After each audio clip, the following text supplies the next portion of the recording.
નમસ્કાર દર્શક મિત્રો, આપ જોઈ રહ્યા છો સંવાદ ગુજરાતી. ગુરુ બ્રહ્મા ગુરુ વિષ્ણુ ગુરુ દેવો મહેશ્વરા ગુરુ સાક્ષાત પરબ્રહ્મા તસ્મૈ શ્રી ગુરુવેર નમઃ. ગુરુ એટલે અજ્ઞાન રૂપી અંધકારમાંથી જ્ઞાન રૂપી પ્રકાશ તરફ લઈ જનારા.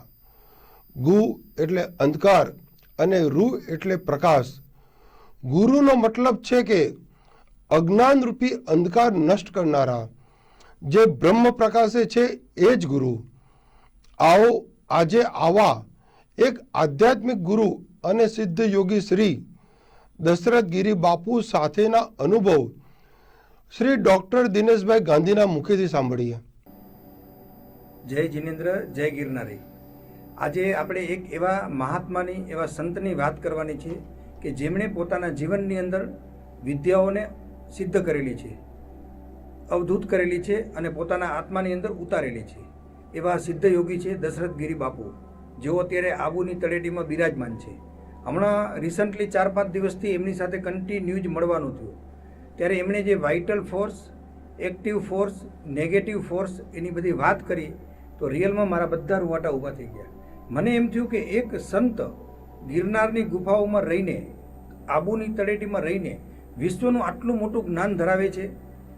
ત્યારે ત્યાં આગળ 4-5 ડૉક્ટરો આવેલા અને એ ડૉક્ટરોએ જે ગુરુજીને પ્રશ્નો પૂછ્યા, દશરથ ગિરી બાપુને પ્રશ્નો પૂછ્યા અને એમણે જે એમની લૌકિક ભાષામાં જવાબો આપ્યા એ ડૉક્ટરો પણ એકદમ અચંબિત થઈ ગયા અને ઊભા થઈ અને એમને નમસ્કાર કર્યો. જ્યારે મેં બાપુને વાત કરી કે બાપુ, આ વર્તમાનની સમસ્યાઓમાંથી બહાર કેવી રીતે નીકળી શકીએ, ત્યારે એમણે સ્પષ્ટ કીધું કે જ્યાં સુધી આત્મજ્ઞાન જાગૃત કરવામાં નહીં આવે અને આ દુનિયાને લડાવવામાં જ આવશે ત્યાં સુધી આ વસ્તુમાંથી બહાર નહીં નીકળી શકીએ. અને વર્તમાન સમયની અંદર, એ વર્તમાન સમયમાં જે પોલિટિકલ માણસો છે એ પોલિટિકલ લોકો પણ લોકોને અંદરો અંદર ઝઘડાવી અને પોતાનું સામ્રાજ્ય ઊભું કરી રહ્યા છે. અને વર્તમાન સમયની અંદર આખો જે એક મેડિકલ ડિપાર્ટમેન્ટ છે એમાં પણ બહુ મોટું પોલિટિક્સ ચાલી રહ્યું છે. એ લોકોને એમનું રિસર્ચ કરવો છે, બિઝનેસ વધારવો છે. એટલે અમારી આ વાત લોકો સાંભળતા નથી. પણ જ્યારે એ સંતની એનર્જીનો મેં અનુભવ કર્યો તો રિયલની અંદર થોડીક ક્ષણો માટે હું એકદમ બેહોશ થઈ ગયો. મારી ચેતના તંત્ર એકદમ સુસુપ્ત થઈ ગયું. અને પછી જ્યારે મેં આંખો ખોલી તો મારી સામે બાપુ બેઠેલા હતા અને મેં એમની એ પોઝિટિવ એનર્જીનો સાક્ષાત્કાર અનુભવ કર્યો. તમારે પણ દર્શક મિત્રો ક્યારે આવા સંત મહંતનો અનુભવ કરવો હોય તો અમારી આ ચેનલનો ઉપયોગ કરી, એનો સંપર્ક કરી અને તમે પણ આવા સંત મહંત સુધી પહોંચી શકો છો. શાસ્ત્રમાં એવું કીધું છે કે આ પૃથ્વી 99% લોકોના પાપ એટલા માટે સહન કરે છે કે એક સંત સાચા આ પૃથ્વી ઉપર બિરાજમાન છે. અને આવા સંતોની અંદર જેમને હું સ્થાન આપું છું એ દશરથ ગિરી બાપુ, અને જેમણે પોતાના જીવનની અંદર ક્યારેય કોઈની પાસે કશું જ માંગ્યું નથી, જે ડાયરેક્ટ ઈશ્વરની સાથે કનેક્ટિવિટી ધરાવે છે. મારું એવું માનવું છે અંગત રીતે કે અત્યારે આપણે પણ આ જીવીએ છીએ ને તો એની પાછળ આવા કોઈ સંત મહંતના આશીર્વાદ આપણને કામ કરી રહ્યા છે. એમ કહેવાય છે કે આત્માનું જ્ઞાન મેળવવું હોય તો અટકવું પડે અને ભૌતિક જ્ઞાન મેળવવું હોય તો ભટકવું પડે. આ ભટકવું અને અટકવું, આ બે વિષય ઉપર જ્યારે બાપુએ સમજાયું ત્યારે અમે એમને પ્રશ્ન પૂછ્યો કે બાપુ, તમારી આ એનર્જી અમને કેવી રીતે પ્રાપ્ત થાય, પરમાત્માની આ અનંત કરુણા અમને કેવી રીતે પ્રાપ્ત થાય? ત્યારે એમણે એક જ વાક્યમાં બહુ સરસ જવાબ આપ્યો કે પ્રાપ્તિ માટે મહેનત ના કરો, પાત્રતા માટે મહેનત કરો. મિત્રો, શબ્દની જો સમજણ પડતી હોય તો કેટલું અદ્ભુત વાક્ય છે. આપણે બધા પ્રાપ્તિ માટે મહેનત કરીએ છીએ. સવારે ઘરેથી નીકળી જઈએ અને સાંજે થાકી અને ઘરે આવીએ અને પછી હિસાબ કરીએ કે આજે કેટલા કમાણો. પણ હકીકતમાં એવું નથી કરવાનું. બાપુએ જે પ્રમાણે કીધું ને એ પ્રમાણે અટકવાનું છે.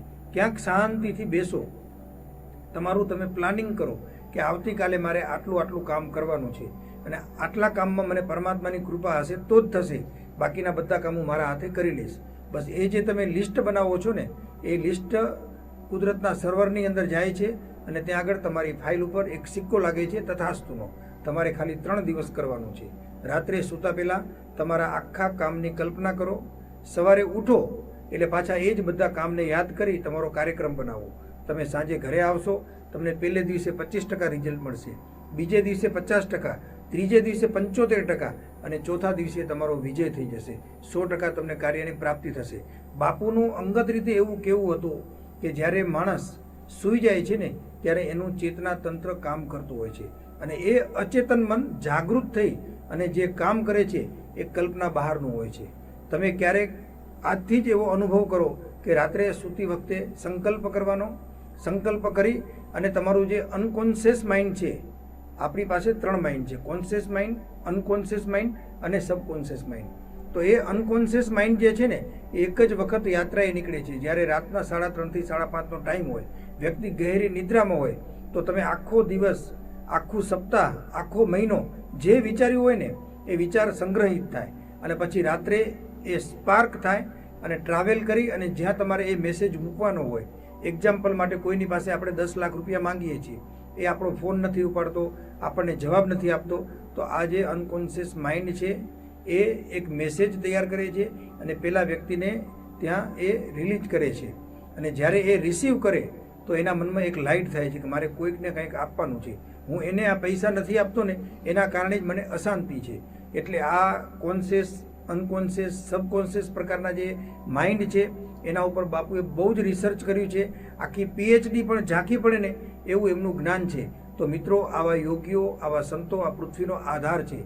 આપણે પણ એમને સત નમસ્કાર કરીએ છીએ અને હું પણ આ ચેનલના માધ્યમથી આવા અનેક સંતોનો પરિચય સમયે સમયે તમને આપતો રહીશ. અને તમારે ક્યારે પણ એમને મળવા જવું હોય, ક્યારે પણ એમનો અનુભવ કરવો હોય તો તમે દર્શક મિત્રો આ ચેનલના સંસ્થાપકશ્રીનો, આ ચેનલની ઓફિસનો સંપર્ક કરી અને આવો અદ્ભુત લાભ તમે લઈ શકો છો. અમારું કામ ધર્મને, ધર્મના અધિકારીઓને અને ધર્મપતિઓને, સાથે સાથે ધર્મના સંસ્થાપકોને અને આ ધર્મનો જે લોકો પ્રચાર કરે છે એવા લોકોને એક સુંદર પ્લેટફોર્મ પૂરું પાડવાનું અને એ પ્લેટફોર્મ ઉપર એક સામાન્ય માણસને મૂકવાનો અને આ બંનેનું સંયોજન કરવાનું. એક સામાન્ય શક્તિ અસામાન્ય વ્યક્તિને મળે એટલે એક અદ્ભુત શક્તિનું નિર્માણ થાય છે અને પરમાત્માની અદ્ભુત કૃપા આપણને પ્રાપ્ત થાય છે. પરમાત્માની આજ્ઞા વિરુદ્ધ કંઈ બોલ્યા હોય તો મિચ્છામિ દુક્કડમ.